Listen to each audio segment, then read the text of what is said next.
This is SelfWork, and I'm Dr. Margaret Rutherford. At SelfWork, we'll discuss psychological and emotional issues common in today's world and what to do about them.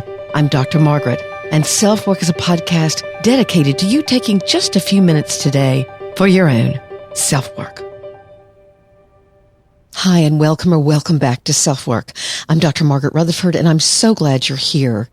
I have a guest host today who I'm about to introduce you to, but first, let's hear from one of our proud sponsors.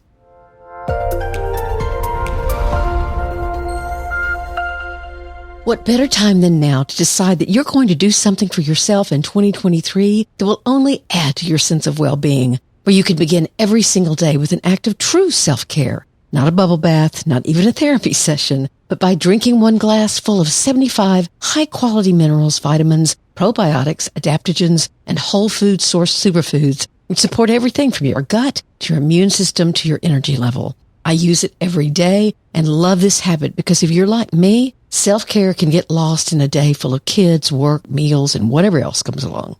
AG1 knows that people who listen to SelfWork are seeking to make their lives better. So Athletic Greens is going to give you a free 1-year supply of immune-supporting vitamin D and 5 travel packs with your first purchase. Become your own green machine in the first hour you're up and around. All you have to do is visit athleticgreens.com/selfwork. Again, that's athleticgreens.com/selfwork to take ownership of your health in 2023 and pick up the ultimate daily nutritional insurance.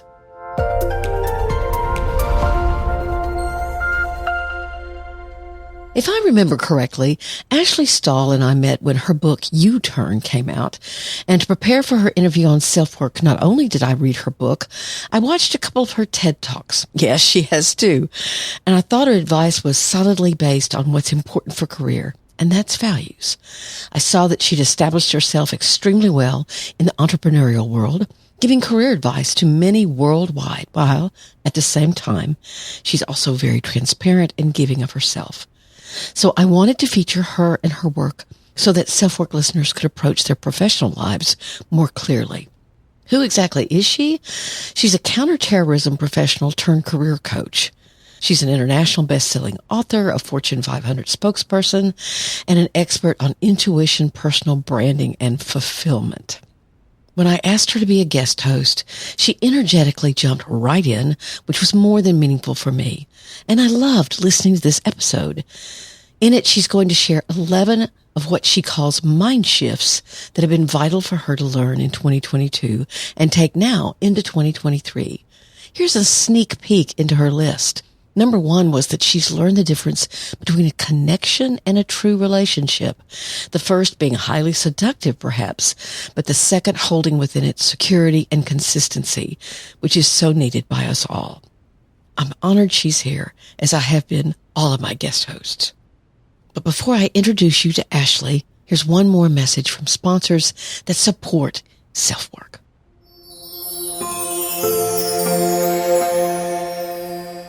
2022 is ending, which was a hard year for many, as they're trying to heal from the impact of the pandemic. And now we're welcoming 2023, with more people than ever needing help with anxiety and depression. The most common problem I hear from those seeking therapy is how hard it is to find a therapist. BetterHelp solves those problems. After you make the first contact, their standard is to offer names of therapists to you in less than 2 days. And you can talk to them in a first session to see if it's a good fit. If so, you're on your way. But if not, rather than going through an awkward call or email, you simply let BetterHelp know and they'll ask what it was you didn't like and find someone else for you. You can text, chat, or talk virtually. All of those avenues are open to you. I'm a therapist because I got good therapy. I know how much of a difference it can make. I reached out, and so can you. Here's BetterHelp's offer for SelfWork listeners. 10% off your first month of sessions if you use this link. BetterHelp.com/selfwork. There's never a better time than today to reach out and get help. BetterHelp.com/selfwork.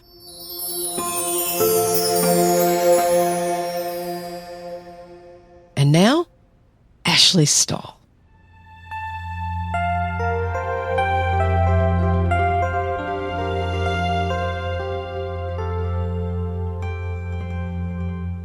Hello, everybody. This is Ashley Stahl here. I am an author and the host of the U-Turn podcast, and I'm sure Dr. Margaret has introduced me as your guest host today.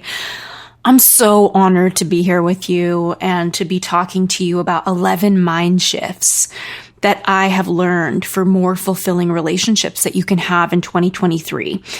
I met Dr. Margaret in the podcast world since I was hosting the U-Turn podcast, having her as a guest. And I remember when she came on my show, I was just blown away by her soulfulness, by her connection to herself, by her wisdom. And I'm so excited to share some really deep thoughts that I've been having this year that has translated into really deep connections in my life. And the first thought is the importance of understanding the difference between a connection and a relationship. So here's what I mean. There's two really key forces in any potent relationship. The first one is connection, and it's pretty powerful. It can also be very confusing. And the reason why is because a connection can be electric, right? It can make you feel understood. It can make you want to do crazy things for someone. It can make you feel as though you've known someone forever. And it can even make you think that a person owes you something or that you owe them something. That's the power of a connection. But what's really important that I've learned about connection, especially working in the psychology space myself, is that having a connection with someone does not mean you have the second key ingredient for a lasting bond. And that ingredient is an actual relationship with them. So while a connection can feel like a really magical thunderbolt of understanding, of depth, of being seen and more, it's the actual relationship, which looks like two or more people consistently investing in each other, consistently giving each other time, resources, energy. That is the container that carries a connection forward. So I've been told the common career advice that it's not about who you know, but rather who knows you. And I used to think that was a really interesting piece of career advice, especially because I'm a career expert, I'm a spokesperson, I do a lot of speaking about relationships. But now I realize it's about neither. What life is really about is, and relationships are really about, is who invests in you. So, a connection can absolutely change your life. But it's a relationship. It's the container in which a connection grows and expands, whether it's a friendship, a romantic partnership, a professional relationship, any ship that two people truly invest in. That is what has the power to create lasting, ongoing change in a way that connection just cannot. So what's important here, and what I've learned in the past year, is not to mistake a connection for a relationship. And that's why it's so important to invest in who invests in you. And a second mind shift that I've learned this year that I want to impart upon you is really understanding that you cannot replace time. There's different stages of romantic relationships. There's different chemicals involved with how they work, right? So you've got the honeymoon stage, then you've got a stage where you see each other's flaws or shortcomings. And then you have a negotiation stage where you actually see if you can navigate those shortcomings. And then you have a deeper commitment stage. And what's important here is that you can't replace time. So even if you feel what I was talking about, a connection, and it's looking like you're creating a relationship, you always want to remember the importance of time, not just in romantic partnerships, but in any relationship, whether it's a business relationship, a friendship. Time allows you the dignity of experiences that allow you to see how people handle things. The third mind shift that I've had in my relationships is around the importance of really knowing your core values. So one thing I've realized over time is that you just can't be close to someone who violates your core values, and yet they're not wrong for being who they are. So one of the biggest mistakes that I think people make when it comes to their core values is that they're a little bit aspirational when they choose them. So what do I mean by that? I mean, if I show you a list of core values, and I have a list, I believe it's in chapter 2 of my book, U-Turn, if not chapter 3. And it's YOUTURN. And I'm sure you could just Google a core values list if you don't want to read the book. But what I've found is that if I present someone with 100 words, whether it's family, balance, authenticity, inspiration, spirituality, whatever it is, people tend to pick words when they're looking at core values that represent who they want to be and not necessarily who they actually are. So what's important here is to truly choose words that represent who you actually are. I had a private client in my coaching practice. She was an attorney, and she told me one of her core values was peace, but she was a litigator. And I told her, well, I don't know, because most of your work is, in fighting. And she realized that's why she was so miserable in her work, was because her core value is peace and her job is requiring her to violate that core value. And while it sounds obvious, it's just not something she picked up until now. So I would encourage you to think about, what are your core values? In my case, they're fun, connection, self-expression, growth. There's, I have my top 5 core values: authenticity. And if I'm in partnership or in friendship with someone who is overstepping on one of those core values, who doesn't see eye to eye on one of those core values, it creates unrest sometimes in the relationship. For example, I value connection. What does connection mean to me? It's so important you ask yourself, what does your core value, what does that word actually look like for you, right? Like, I had a client once tell me that their core value was adventure. And when I asked them what that meant, they said it meant like skydiving and adrenaline seeking. When I asked another client what their core value was and they said adventure, I asked them, what does that mean to you? And they told me that means trying new restaurants in Miami. So defining your core values is important. So for me, connection in the context of my friendships, it means having relationships with people that respond to me. And I know that sounds really silly to say, but some friends that I have, it might take them a couple days to text me back, and I don't mind that. But what's important for me is the people that I'm very close to, the people that I consider my closest friends.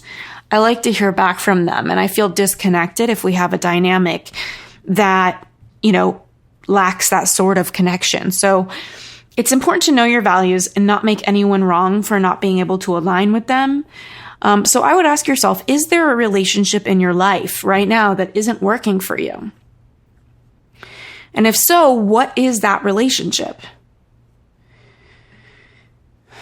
And then I would tune in with yourself and ask yourself, what core value are they violating? What need do you have that they are not able to show up for? I think these are the things that are very important to reflect on.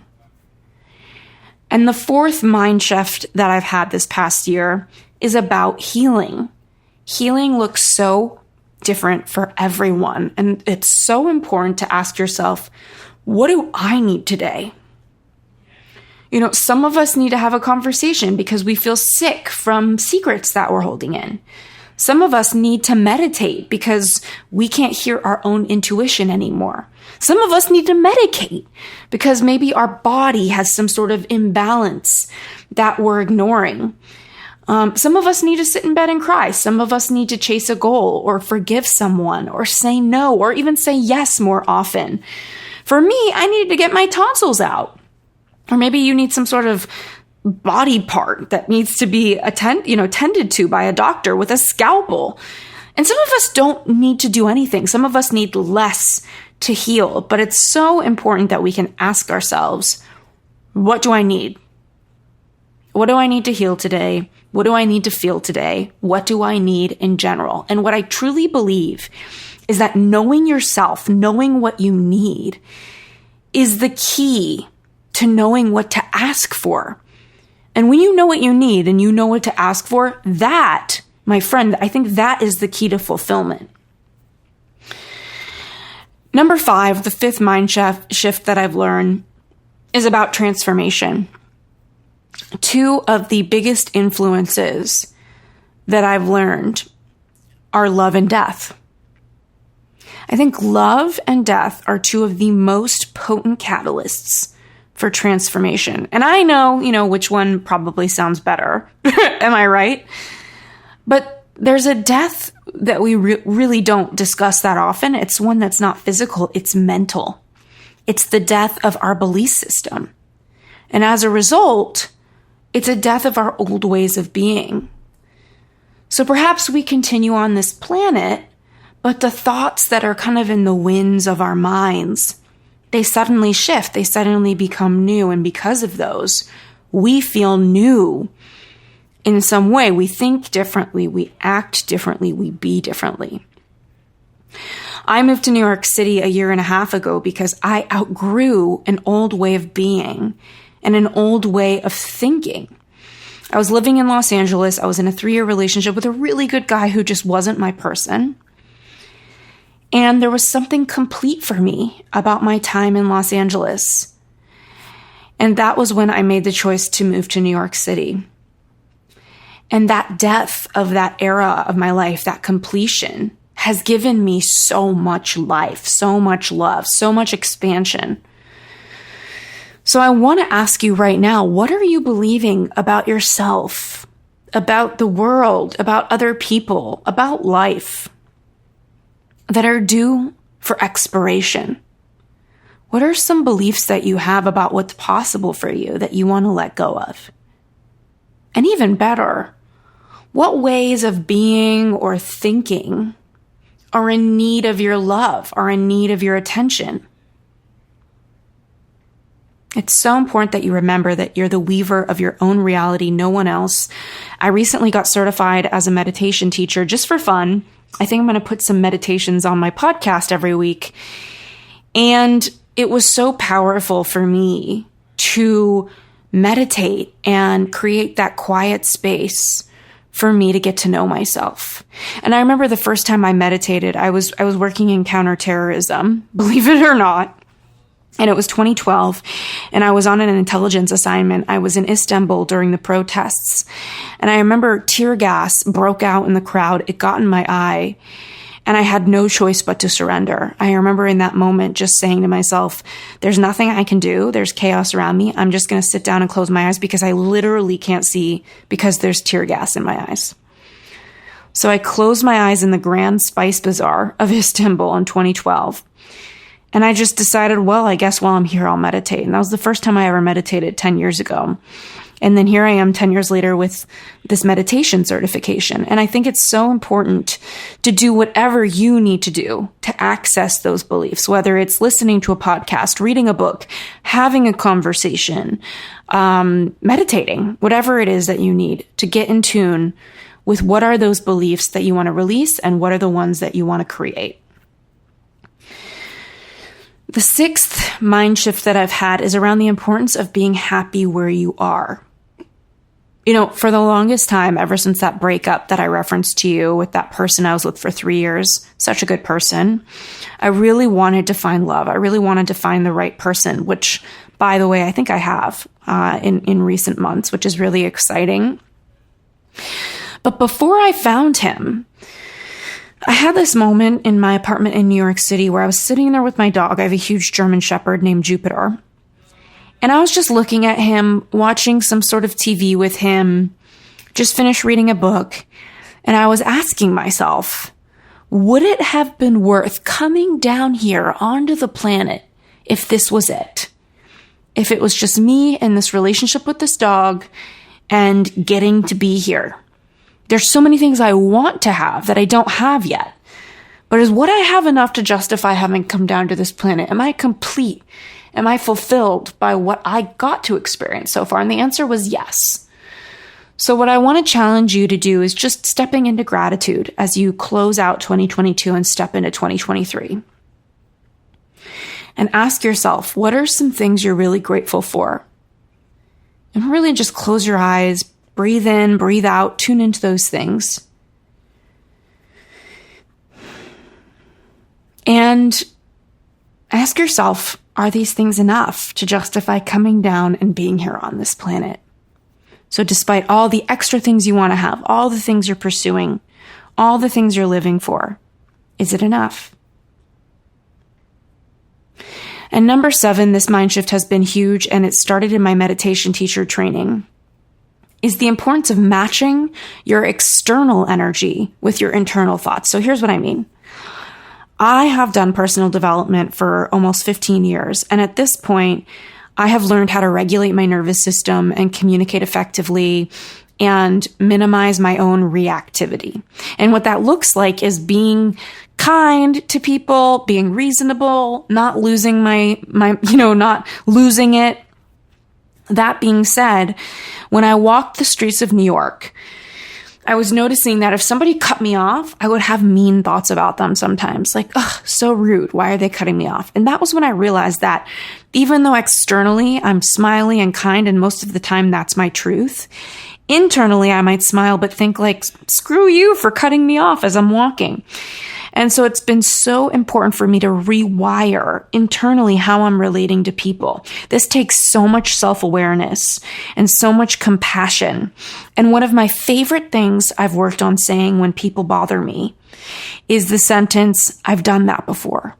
So when somebody cuts me off in traffic, I think to myself, I've done that before. When somebody's rude to me, I'm like, I've been rude before. And it has grounded me so much into my own humanness, into the humanness of so many other people. And it's been incredibly powerful for me to just land into my own humanity with that.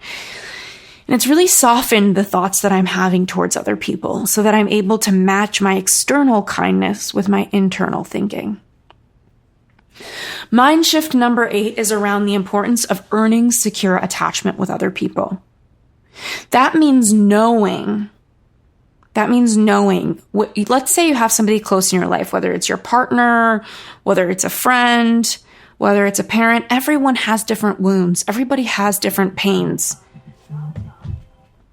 And it's so important to know, what are those wounds? And it's important to not become codependent with those wounds, right? What is codependency? It's when you contort yourself or you tiptoe and morph yourself to prevent someone else from feeling something uncomfortable. So what's important is that you're able to know what someone's going through and not tiptoe around it, but hold it with love. So for example, I have a dear friend who got bullied in middle school, and she has a really big fear of girls gossiping behind her back, of being bullied as an adult. And I know that about her. So whenever someone says something about her, I've said to them, oh, she has a fear of this. Definitely go talk to her. And she knows that I do this. I've told her that I do this. And she feels as though I am holding her inner child's pain, and I'm earning a secure attachment with her. Those of you who don't know what the attachment styles are, I am sure that Dr. Margaret has talked about them. The book Attached is really incredible for this. I talk about attachment a lot in my book, U-Turn, Y-O-U, Turn. Really, really powerful to be able to understand the importance of holding somebody's pain in a mindful way so that you can have a secure relationship with them. You can show them a sense of security. Number 9 is around being yourself. We often say, just be yourself. But what I want to draw your attention to is that a lot of us are sometimes leading with wounding. We're not leading with our actual empowered true selves. We're leading with our, as Eckhart Tolle would call, our pain bodies. And so what I want to say to you today as you enter 2023 is, yes, be yourself, but don't be yourself if you're being your wounded self. So ask yourself, where do you need to be more regulated? Where do you need to attune to your higher self? And mind shift number 10 is the importance of choosing when you don't want to be attached to an outcome. So funny story for you. Living in New York City, I only had one friend, and she introduced me to a couple of her friends when I moved there. And they happened to be beauty queens. They happened to compete in Miss USA. They happened to win the title of Miss New York for Miss USA. And they have been in the pageant world for a while, which is something that I have no awareness of. And I ended up losing a bet with them. And what I had to do if I lost the bet was participate in a pageant, because they said that I just don't understand what it's about. And I remember being completely out of my comfort zone. And I actually did an episode on my podcast about what I learned doing this pageant. And funny enough, I ended up getting runner-up, for better or for worse, which is just so surprising, but, interesting. But I remember when I was backstage at this pageant, so out of my comfort zone, all of the women there pretty much had done pageants before. And I felt my body tense up, like, oh my gosh, I need to go down this runway and look like I know what I'm doing. And it was in that moment that I realized I don't have to win. I don't need to be attached to winning. And I said to myself in my head, I've wanted to win and achieve so many things in my life. This pageant does not have to be one of them. And it was so powerful for me to notice my body loosen up and feel a sense of peace.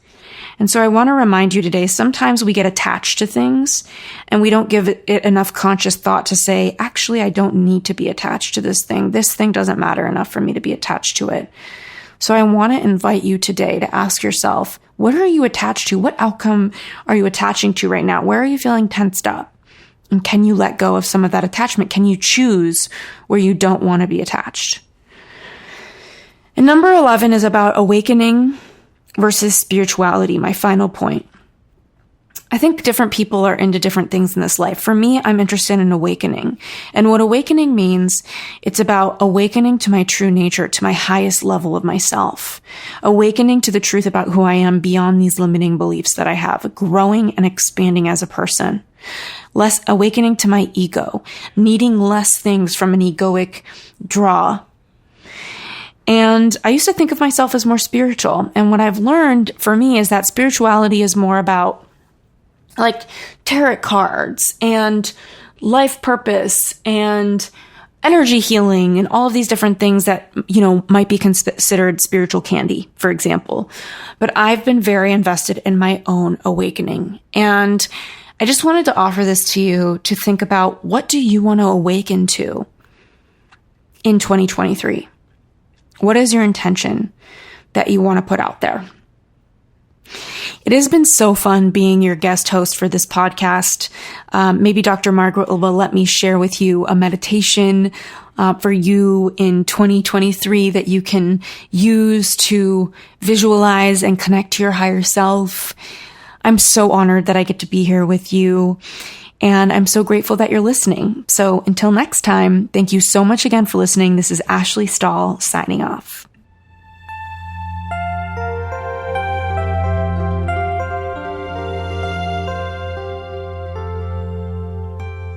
Thank you for being here as we go on with our guest host and other kind of special presentations for SelfWork in 2023. You can always email me at askdrmargaret@drmargaretrutherford.com. And of course, leave ratings and reviews wherever you listen, but especially on Apple. That would be fantastic. Take very good care of you, your loved ones, and your community. I'm Dr. Margaret, and this has been SelfWork.